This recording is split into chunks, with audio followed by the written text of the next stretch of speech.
Hi guys, welcome to Moment of Kairos, where we talk about issues relating to marriage and relationship. Please do well to like, comment, share and subscribe, very important, so that you can see more of the videos pop up on your screen. Thank you very much.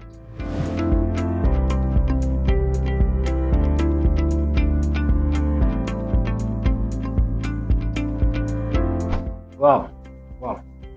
Okay, let's just attempt, by God's grace, of basic answers. Like I usually say, these are subjects that require both parties to be in the counseling room before we can actually decipher the trajectory of the answer to this kind of question. But if truly it's sitting on you and you have evidence, I like to read the Message version of Matthew chapter 18, just to give us an idea.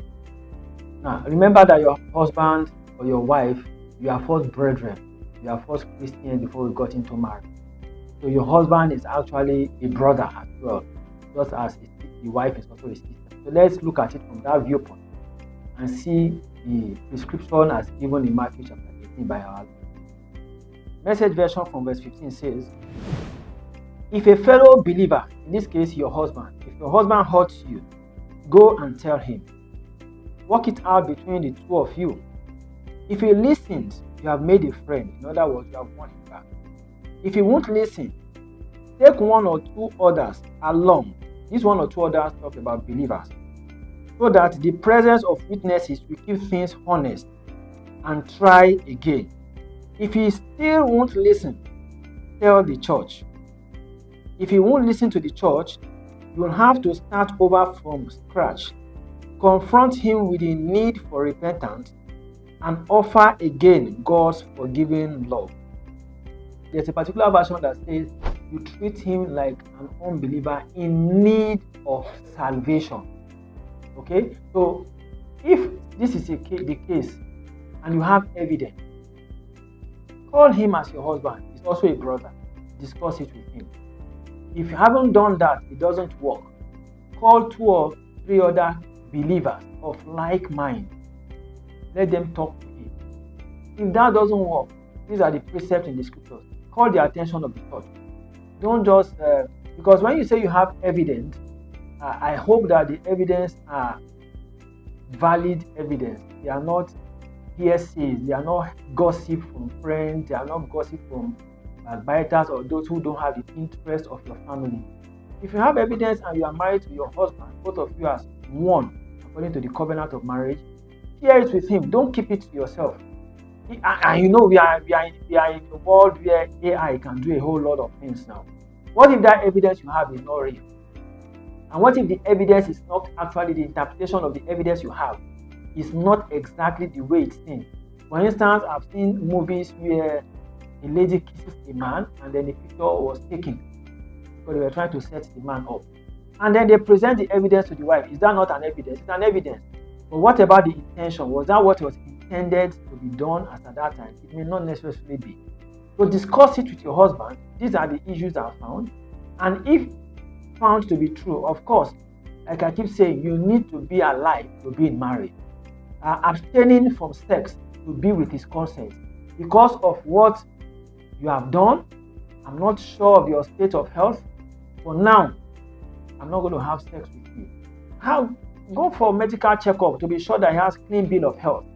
Okay? But most importantly, if this is confirmed by 2 or 3 witnesses and after the church intervention that he continually lives that kind of life, the life of immorality and flirtatious life, of course you have to guide yourself by abstaining from sex. However, this is where counseling or the need for counseling comes in. He was never like that, or he wasn't like that before. Something happened along the line. We may need to, beyond attempting to treat the symptom, we may need to know what exactly is the root cause for it. And then, is there a willingness in him to change? If there's a willingness in him to change, or then it's a different kettle of fish. Now, that does not justify his action. For whatever reason, sin is sin in any form it takes. What he has done or what he is doing is ungodly, and we must call a spade a spade. The scripture condemns such act. But now that it is this way, you treat him like an unbeliever in need of repentance or in need of salvation. Begin to look for how can we administer salvation to him. Would that be a basis for you to now say, okay, I want to look for an alternative, I want to get out of this marriage? I think it's too early to say that until all these levels, the 3 levels that the scripture prescribes, has been taken. Talk to him, haven't spoken with him, call 2 or 3 other parties, haven't done that, call the church, then you can now begin to treat him like somebody who never knew God. Now, but I will not advocate that even as at that time, you should take an option of divorce. Separate from having sexual intimacy for the avoidance of sexually transmitted diseases, but look for means of reconciling that conflict, because there's a conflict in the home, and that is a source that it will also degenerate to some other thing. I advise, go for Christian counseling. He might now open up to let you know the pressure that led him to it, or you now realize that this man is an unrepentant sinner. All the while he has been saying, I'm sorry, he's not really sorry.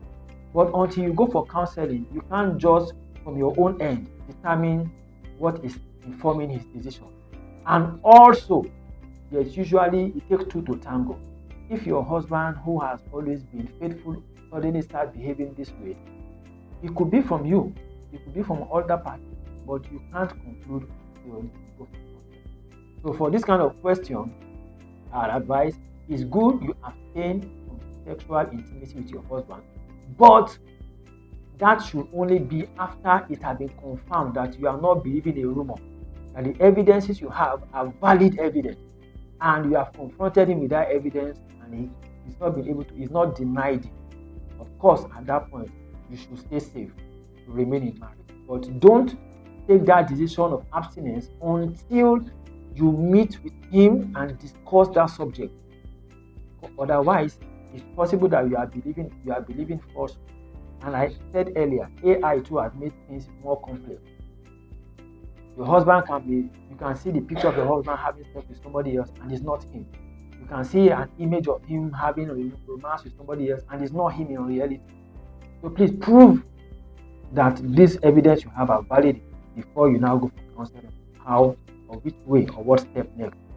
Okay. Thank you.